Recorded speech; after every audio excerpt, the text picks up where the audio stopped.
sumuko ang puso ko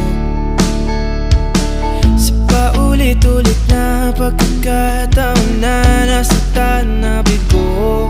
Mukhang delikado na naman ako. Bakit